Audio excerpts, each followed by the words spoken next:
Ghana Accra Kumasi asa that kan nyina attachment keke Nkansah so hu Jimmy why wani pepe sa try tia na yase wani se patuani ana adisi Ghana ana nyiyimu ode wana anwene da so ba sa ba be movie atrudi a country called Ghana ana kwejira oka nkwase asem enfranyi ma asem eka asan ana Ghana na Nkansah no ye ka Ghana Kumasi ne enkran jaka nyina so pros wonu masem asem ya Adwenepahenɛ ne ba abonten be ka kire kwadwo Nkansah se kwadwo sa asem no be ka no ayansanfo enkurase bia kire se sa tribalism no sa wo ya adwo bi sei na sa tribalism ba be wura mu a begin ne de amanfo be ya kwadwo bebedru ba bi no na afa de sabi aboa kausim ebeboa kausim afa de o afre say why movie say country called Ghana it is why too desperate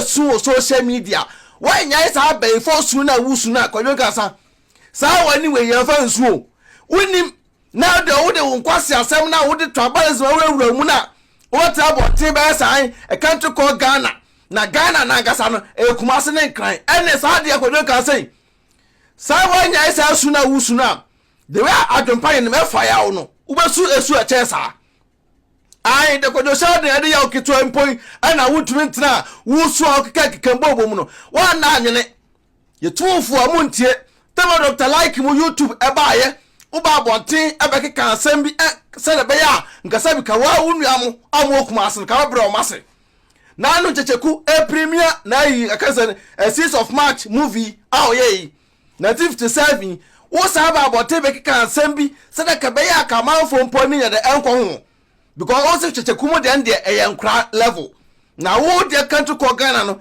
and what checheku abeka se Ghana Kumasi ne nkran what's Dr. Like ababota beka sa asem ni bida but wo kwadwo Nkansah ko a wo ya trouble bigot wo sa kwadwo Nkansah we say all sa fe dobota bonten esu sa wani pepe na bayfo su na besu wanya esu a ade amayo no utumi ntena moto mai Ghana mu meka tro se kwadwo Nkansah sa asem na beka he no ehun susu anso ebedi wachi because Ghana kro no se enye jimi a etira so timba bonten beka se Ghana no eyenkran Kumasi wa bra kwadwo Nkansah ubeye sa wo star na wo Nkansah wo ye star na kita no enye Accra ne Kumasi o enye Accra ne Kumasi eno ma ye kwadwo Nkansah no eye sa nkurase na ene wo Nkansah ma na do mo to akire no eye ho eno ma wo ye kwadwo Nkansah but nei wo Nkansah enfranyi ma asem na wo ka all sa atenanim sa wo Nkansah asem no just for fun but ne ewo mu pa ene de woso wa ye movie eko premier ewo Accra premier Kumasi eko premier Bolgatanga eko premier ewo Sunyane na adenti na wonim so ko premier ewo sa nkronkro ni nyina so no na wo sa ba botbeka sa nkwase kwadwo Nkansah so ma bonten awepa Ghana fo achew sa mfranyi ma asem na kan no na wonim sa sabio ede sabio no me bedi wachi ede hunsusu anso bedi wachi akwadwo Nkansah ade am Adwenepahenɛ me ye no wo ye su a obesu no obi no betimi de handkerchief amepa wonim nsuo wa abra sa handkerchief no nipa beto sa de ayusu bia mu da sa jimi no wan sa tribalism no munyai obi a wo movie actor to sa wo kwadwo Nkansah wo o se ne kwadwo sa de ba bonten be ka sa ai ena movie no ena nkoye na nyesei Ghana fo no bebre ka movie no asem no on say yoya on sa show pa yes eti wo so no eso susu nyansa na wo say Ghana man no nyina e ba ako ensoro bro ena ensoro dokono me ka kire ye extra careful e wo sa wonu Nkansah tantan na ekita na so la kasa hatu no na emwa ena de wusu obi amehwo na no obetro besu sai o birthday nka mampanyini na nado emma sabi Ghana fo nyina ntafie sa holiday akoy so pa so de udwu ho Ghana ho kwadwo Nkansah udwu ho papa because of o birthday nti yamma sabi Ghana fo nyina ntafie na mampanyini na yire kra birthday o ye holiday kwadwo Nkansah yamma me Rebecca ni birthday mpo no na nado eka so bia ntafie ana ase wangasa no o ya de bia o pre too much won sa so bi ekoso na asesan how asa ho ya nkitinkiti bi ewo mu eti wo de de ye kanfo but obi deɛ wo kwa so wa beka asade na de ahye akanto go Ghana ya wo ye ena go for Nigeria for baaye ena asase post pictures ena kan say ene wa bebre ena me Adwenepahenɛ kwa ba bonte beka so kwadwo sade na wo ye no at the end all your movie ni ba bonte a unya nipa eso mo hwe ema ena atewo ena so wan kona ena wo di nsɛmhunu ɛwɔ hɔ ena na we aka me movie ho asɛm ɛkyena we aka me movie ho asɛm ɛna we aka open support abusua mesra mo obi ankɔhwɛ movie ni bi ma no nyesa kwadwo Nkansah ordinary no ɛwɔ pam every social media no so mesra mo wo dada ba be premier bia no wo bia no kɔ amkɔkɔ hwɛ bi ma kwadwo Nkansah sɛne bɛyɛ a kwadwo Nkansah sa mesu saa abayifo su no biem o mesu saa esu pie ni biem ɛmayɛ nyesa me hunani ne kora na me ya dwane obi obeso social media de ese ani nketoa ena ese ebesu na wani a wodi besu kwadwo Nkansah eya abayifo su next time o matena bonte me ka se Ghana ne Kumasi ne nkran enso nei o tra Kumasi akosunyane akọ premier movie Isbet Hotel o tra Kumasi o adentina wa to din se country call Kumasi ene nkran wo se Ghana ya Accra ne Kumasi da kan nyina so pros mebo a Nyankopɔn boss ro boss as so ma pa Ghana fo ache ma obetua oka wo sa akwa we sei so wo ma bonte ma pa Ghana fo ache sa sem na kan no free mu na ade kan ye no ma pa ache wa na apart from Kumasi ene nkran na wotimi tra Kumasi ne nkran ekoba yofo ko premier wo sa movie akanto ko Ghana na mbetua oka umu obi a Ghana ho so bunipa omo nkran ko a ebunipa omo Kumasi nko ade a ene premier Kumasi ne nkran na ja enkro na aka ne mo because wo de wonu asem na ase Ghana no Kumasi ene nkran next time obebu hu se movie na wo ye no wo ye e de apepeska e de gu botom wo nya mpeska ne fa ko gu botom o ento so bu nipa na wo ye movie no mbaba behwe no ba wo de nipa na wo ye mbehwe no umu o se dru se nde o pre ai because cheku ye no nipa ko bu fo aso enti o se so aye why desperate se nipa beba nipa ma e wonum kasa you extra careful next time obesu nyansa na ja sa ba ifo su no ada me wo so obesu biem no e ba on se me se twa wachi ma no wanga sa obesu nyansa ebusua no rubesi kwadwo Nkansah ye extra careful e o my Ghana yes nte kanto ko Ghana no mesramo obi akoro mo gongo bi me komempesu tantan bia we Ghana ni ye be support ba next time so nyansa na meta bonte me yese kanto ko Ghana na Kumasi ene enkran enko a apotam July 1847 we the next time la be sa adebim YouTube channel ni Beki TV mungu subscribe so the video bi aba won sabe de won sabe kan advert be twa gu nyina aya aboafo mo so ya sene okoma so ya de opa bia won sabe de won sabe kwadwo Nkansah o me bu afuye pa next time me ba bonte bi ma you go smell pepper peace out Odo, mi kokro ma ba o. Namba to ko e do he ma. Mi wo fa bie mo se me send ni ska wo Ghana. Ma me na so wo fa send ni ska ni kwa so kokro. Na me ye ne den. Tina fi na send e. E kwa bet na me tina. Me announce tap nka. Dia. Tap send. Na no so ye dia. Apo aba obi aja no dugu no phone so. Na wo dey register the send ska kofi. Ayente na hwe. Sa. Na wo kwa boti ko ska extra. Ma mesrew. Me kan fo tap send amount. So you so iPhone and also betam no App Store. No download the Google phone so. Android phone so no Google Play. No download the Google phone so. Mesrew. And I will send this so mesrew o first transaction be no. Also we hear promo code. No so about Adwenepahenɛ. Adwenepahenɛ e the good. Yes, ntimpacho. Ubogu ma wo Europe kwa do be 5 euros free. Before the some party for.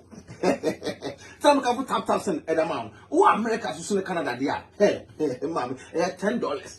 To Miss Now, man, how about one for say, and quite want to be a so pay. Maxi Pacho, who piano no echo. Someone come up wanting the money. Download the sea at Tina and Pacho, not relaxing. No one's pick up on it. There be me who said, no, I want it. Mammy, now, dear, I am the company say, first for no a credit card and come on.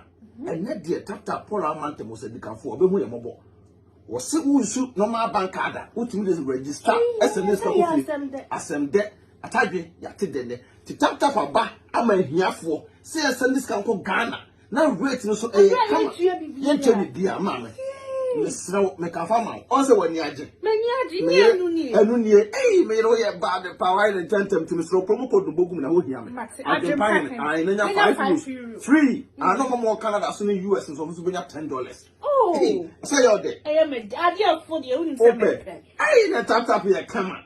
Hey, tap send Abusia, red to Mohene. Auntie is in from you. Hello, Auntie. More we POP no. And the TV unit no. Na few painting no swear. Hey, and the company near come and ask for enterprise now. And who pictures was a name? Okay, my mission. Hey, wow. I didn't ever say. I couldn't me feel look at come and ask for enterprise. Hey, wait a minute, could do 1,000 sister. The minister there. Neither was that's an ask for enterprise. I don't pay the POP if you painting it be other man. Can't see a mission out. Where the woman ask for enterprise. Why you feel they come apart? No come sister. Bra. What drew Hanum? Okay, and show bedroom our own. Or maybe a POP no. I must send you pictures. Yeah, and time for pictures in the better and I made them poor call pet them. Sa, I have a Mr. Fabrem, yan and tem, too many kawaii, and I made them show me in a hair show. Why? Sister. Yeah, me come to POP in the way. Ah, sister, so to. Mr. Punk up and that's what enterprise, sister. Me so POP in the party. Sister, T, what the POP no share and a POP with POP and on my end. TV set no so. TV set no so. Now kitchen no so. Sister. No, my if you want to be and that's what enterprise. Usifi na person me POP ma wa and that's what enterprise you POP amount. Almost a TV unit account. Almost to your house na. And that's what best your kitchen amount. And that's boy assign I do windows assign she wo dan glass in the window no come yeah sister. What to type open. Normal estimate na. Omo to 70%. Yeah, so sika nya we dey omo number ne good screen so e twagu no. Omo number ne gu so e twagu no timesra and that's what enterprise. And once obekira omo say Adwenepahenɛ be say be POPs di omo your POPs number 1.